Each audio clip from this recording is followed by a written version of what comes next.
এরপরে প্রশ্ন করেছেন একজন, তা প্রশ্ন তিনি লিখেছেন, স্বামী প্রায় স্ত্রীকে বলেন তোমাকে আমি ছেড়ে দিব, তালাক দিয়ে দিব, এতে কি তালাক হয়ে যাবে?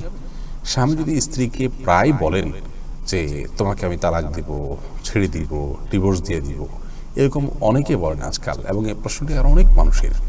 তো এরকম যদি কেউ বলেন, প্রথমত যিনি বলেন তিনি এটি তার ছোট লোকের পরিচয় দেন, এবং এটি অত্যন্ত গর্হিত কাজ। একজন পুরুষ হোক নারী হোক, তিনি তালাকের বিষয় কিছু হলেই তালাকের বিষয় টেনে আনা এবং তালাক দেওয়ার হুমকি দেওয়া, এটা কোনো বড় মনের পরিচয় নয়, বরং আপনার ছোটোখাটো কিছুতেই আপনার চরমপন্থায় চলে যাওয়া। এমনকি বড় কিছু যদি হয়, তালাকের বিষয়টা এরকম না যে আমি কথার কথা বলবো, মুখ ফুসকে বলে ফেলবো, মনে চাইলে বলে ফেলবো, এরকম নয় বিষয়টি। কাউকে খুন করার মতো বিষয়টি বলতে পারেন।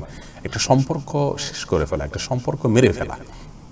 আপনার সাথে কারো মনোমালিন্য হলো, কথা কাটাকাটি হলো, আপনি তার গলায় ছুরি ধরলেন, কিছু হলে আপনি গলা ছুরি ধরেন, বিষয়টা যেরকম জঘন্য, কথায় কথায় তালাক দিয়ে দিব, থাকবো না, এই কথাগুলো একইভাবে জঘন্য। অনেক মেয়েরাও আছেন এমন, যারা পুরুষদেরকে কথায় কথা বলেন তোমার সাথে আমি ঘর করব না, তোমার সংসার করব না, বাপের বাড়ি চলে যাব। এটা অত্যন্ত গর্হিত কাজ।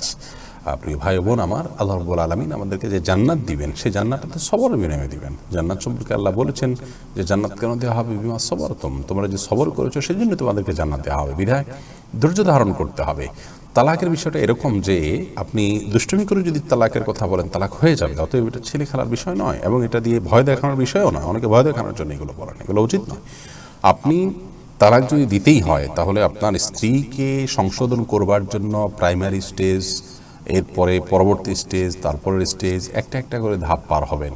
আপনি তাকে শাসন করবেন, সোহাগ করে সব বোঝানোর চেষ্টা করবেন, এরপরে আপনি অভিমান করবেন, এবং তৃতীয় পক্ষের মধ্যস্থতায় আপনি সংশোধনের চেষ্টা করবেন। তাতে যদি না হয় এবং একসাথে থাকতে গেলে অশান্তি বাড়তেই থাকে, গুনাহের দিকে যেতে পারেন, এরকম পরিস্থিতি হয়ে গেলে সেক্ষেত্রে আলেমদের সাথে পরামর্শ করে, গণ্যমান্যদের সাথে পরামর্শ করে তারপর ডিভোর্সের ডিসিশন নেবেন। আপনি কথায় কথায় ডিভোর্সের কথা বলবেন, দিবেন, এটা উচিত নয়। এরপরে আসে মূল বিষয় যে তালাক দেব, ডিভোর্স দেব, এরকম যদি ভবিষ্যৎকালীন ক্রিয়া ব্যবহার করে কেউ বলেন, তাতে তালাক হবে না। এরকম যদি কোনো স্বামী তার স্ত্রীকে জীবনে বহুবার বলেছেন তোমাকে আমি তালাক দেব, তার মানে দেব এটা প্ল্যানের কথা জানিয়েছেন, তাহলে তাতে তালাক হবে না। যদি তালাক দিলাম, দিয়েছি, এরকম কোনো কথা বলে নাউজুবিল্লাহ, তাহলে কিন্তু তালাক হয়ে যাবে। মহসিন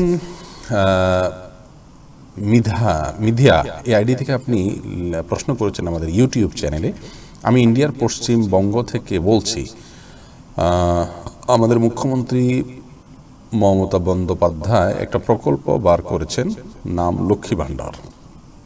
এই প্রকল্পে 25 থেকে 60 বছরের সকল ধর্মের মহিলাদের 500 করে টাকা দিচ্ছে। এ টাকা কি মুসলমানরা নিতে পারবে?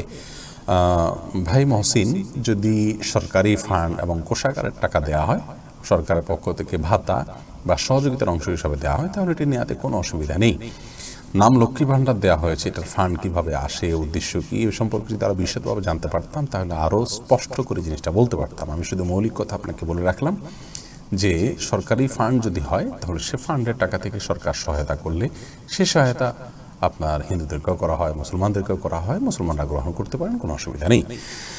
এরপরে সিদ্দিক মাহাদি আপনি ইউটিউব চ্যানেলে লিখেছেন, আমি একটি সমাজ কল্যাণ সংস্থায় কাজ করি এবং সেটির জন্য ডোনেশন সংগ্রহ করি, সেখান থেকে কিছু অংশ পারিশ্রমিক হিসাবে পাই, এই পথে ইনকামের টাকা কি আমার জন্য জায়েজ হবে?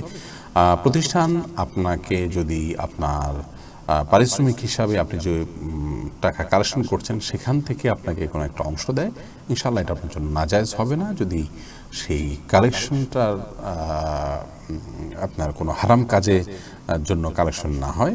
বেসিক্যালি যদি সেটা ভালো হয়, চ্যারিটি হয়, সমাজ কল্যাণ, সত্যিকার অর্থেই সমাজ কল্যাণ হয়, তাহলে সেক্ষেত্রে আপনার জন্য উপার্জন হারাম হবে না ইনশাআল্লাহ।